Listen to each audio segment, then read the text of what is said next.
আমাকে তো মসজিদে যেতে হবেই, মহিলাদেরকে মসজিদে যেতে হবে, রাসূল সাল্লাল্লাহু আলাইহি সাল্লামের জরুরি আদেশ।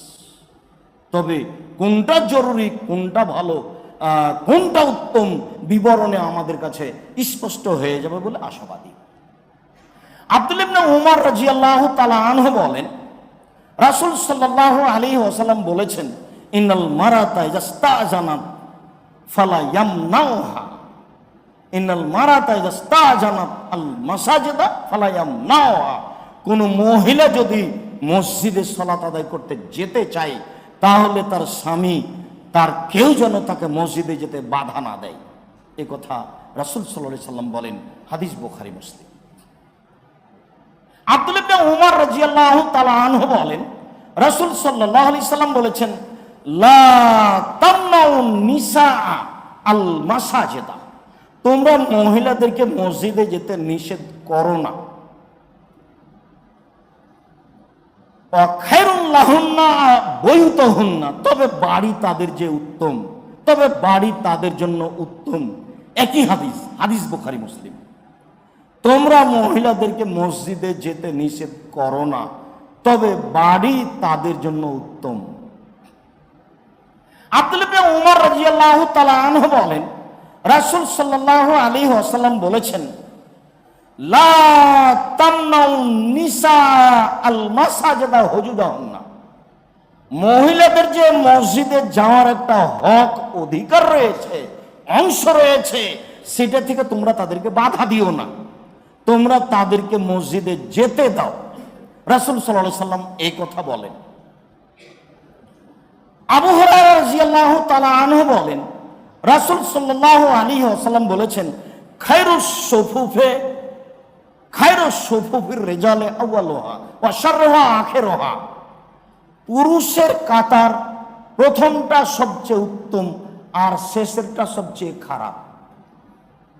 ওয়া খায়রুস সুফুফিন নিসায়ে আখিরুহা ওয়া শাররুহা আউয়ালুহা, আর মহিলাদের প্রথম কাতারটা সবচেয়ে খারাপ আর শেষেরটা সবচেয়ে ভালো।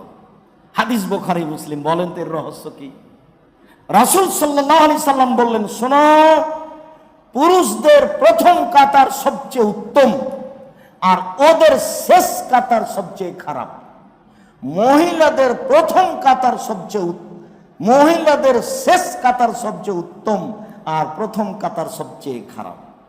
কেন? পুরুষের কাতার যখন শেষ হবে, তখন মহিলাদের কাতার শুরু হবে। ওদের যদি একটু চুরিও বেজে ওঠে, তখন আপনার সালাতের স্বাভাবিক ব্যাঘাত ঘটতে পারে। মসজিদে আসবে, এই কথা ঠিক। মসজিদে উপস্থিত হতো মহিলারা, কত হাদিস রাসূল সাল্লাল্লাহু আলাইহি সাল্লাম সারিবদ্ধ হয়ে দাঁড়ানোর বিষয়টি এইভাবে বললেন। তাহলে ওই মসজিদে পুরুষের কাতার শেষ হলেই মহিলারা দাঁড়াতো, যা অত্র হাদিসে স্পষ্ট বোঝা যায়। আনাস রাদিয়াল্লাহু তাআলা আনহু বলেন, কানান নবী সাল্লাল্লাহু আলাইহি ওয়াসাল্লাম ইয়াউম লা ইয়াসমাউ বুকাস সাবিয়ে, আল্লাহ রাসূল ইমামতি করতেন, করতে করতে বাচ্চার কান্না শুনতে পাচ্ছেন, তো ফায়ুখাফফা মাখাফাতান তুফতান উম্মুহু, তার মা বিপদে পড়ে যাক এটা যেন না হয়, তাই তিনি লম্বা কেরাত করছিলেন। যেমন বাচ্চার কান্না শুনতে পেলেন, তখন কেরাতটা হালকা করে দিলেন, তাড়াহুড়া করে এখন সালাম ফিরে দিবেন, যাতে করে মা বাচ্চা নিয়ে বিপদে না পড়ে। হাদিস বুখারী মুসলিম। এইসব হাদিসগুলি দিয়ে আমি দেখাচ্ছি মহিলাদের মসজিদে আসা, বিশেষভাবে জুমার দিন আসা উত্তম, তবে 5 ওয়াক্ত সালাত বাড়িতে উত্তম। আব্দুল্লাহ ইবনে উমর রাদিয়াল্লাহু তাআলা আনহু বলেন, রাসূল সাল্লাল্লাহু আলাইহি সাল্লাম বলেছেন, লা ইয়ামনান্না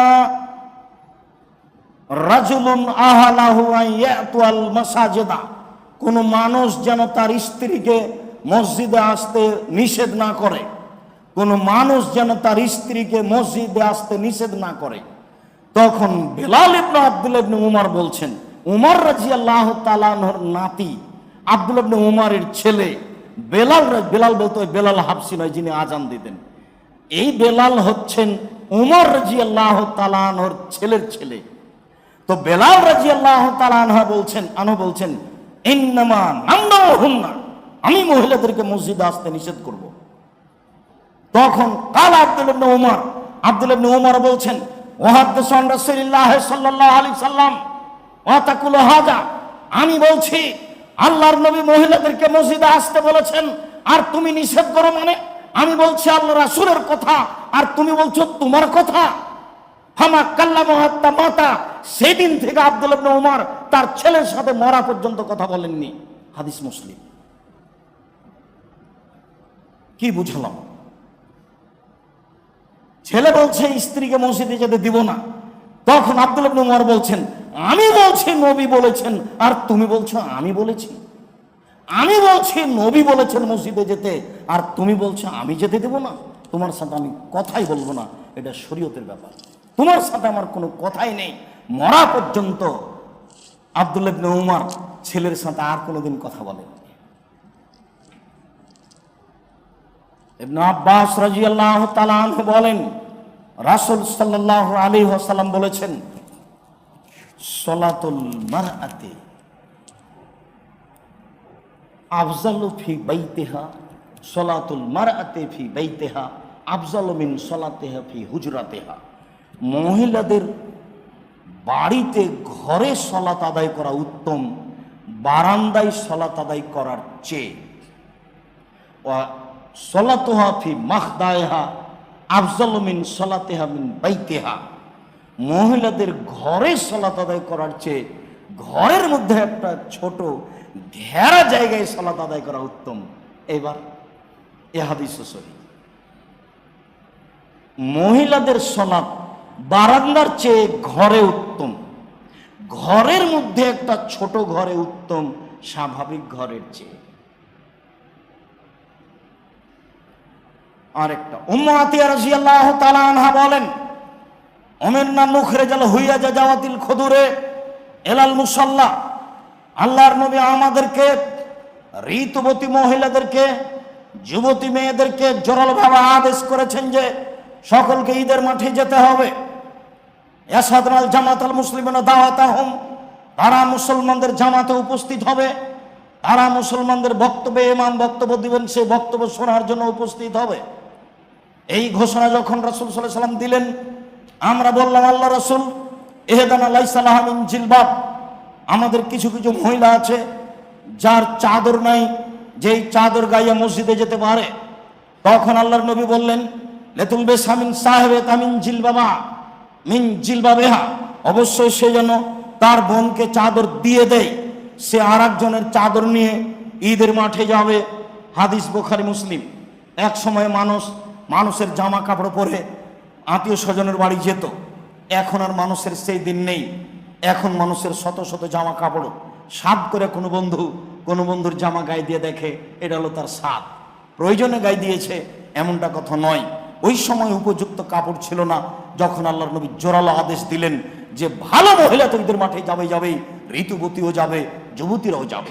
তখন তারা বলল আমাদের অনেকেরই চাদর নেই, তাহলে আমরা মাঠে কিভাবে যাব সালাত আদায় করতে? তখন আল্লাহ রাসূল বললেন যে তাহলে আর একজন তাকে পরাবে, মানে কাপড় ধার নিয়ে ঈদের মাঠে যেতে হবে। হাদিস বুখারী মুসলিম। এবার সব হাদিসের সমন্বয় কি হবে? সব হাদিসের সমন্বয় হলো যে 5 ওয়াক্ত সালাত বাড়িতে উত্তম, জুমা সালাত মসজিদে উত্তম, আর ঈদের সালাত যেতে বাধ্য, ওখানে আপোষ নেই, ওখানে উত্তম অনুত্তম নেই। ঈদের সালাতে মহিলাদেরকে যেতে হবে, যেতে বাধ্য। জুমার দিন আসা ভালো, 5 ওয়াক্ত বাড়িতে ভালো, 5 ওয়াক্ত বাড়িতে ভালো, জুমার দিন মসজিদে ভালো, ঈদের মাঠে যেতে বাধ্য। সব হাদিসের সমন্বয় এইটা। সম্মানিত দিনী ভাই বোন, বলছিলাম জামাতবদ্ধ সালাত আদায়ের বিবরণ, তাতে বলছিলাম মহিলাদেরকেও মসজিদে আসতে হবে। রাসূলের যুগে মহিলারা মসজিদে যেত, বিভিন্ন কারণে জামাতবদ্ধ নেকি পাওয়ার আশায়। সাথে সাথে বিভিন্ন সময় মসজিদে দিন ধর্মের আলোচনা হয়ে থাকে, বিশেষভাবে জুমা সালাতের আলোচনা হয়ে থাকে। এক সময় এই ঢাকা শহরে কোনো মাঝাবি মসজিদে মহিলাদের দেখা যেত না, এখন প্রায় 13, 14, 15টা আরও তার চেয়ে বেশি মসজিদে মহিলাদেরকেও দেখা যায়। এক সময়ে তাদের মসজিদে ঢোকা মানে মসজিদ অপবিত্র হয়ে যাবে, এখন সেটা কেটে গেছে। হয়তো বিবরণ মানুষ যদি আরো শক্তভাবে জাতির সামনে পেশ করতে পারে, তাহলে রাসূল সাল্লাল্লাহু আলাইহি ওয়াসাল্লামের সব কথাগুলি জাতির সামনে আসবে, জাতি তখন সহজে বিচার করতে পারবে যে কি আমাদের করা লাগবে। কিন্তু তাদের সামনে আমরা পেশই করলাম না, তারা যেভাবে জানলো মানুষের মুখে সেভাবে দুনিয়া থেকে চলে গেল, বিবেচনা করার সুযোগ হলো না যে আসলে রাসূল বলেছেন কিনা।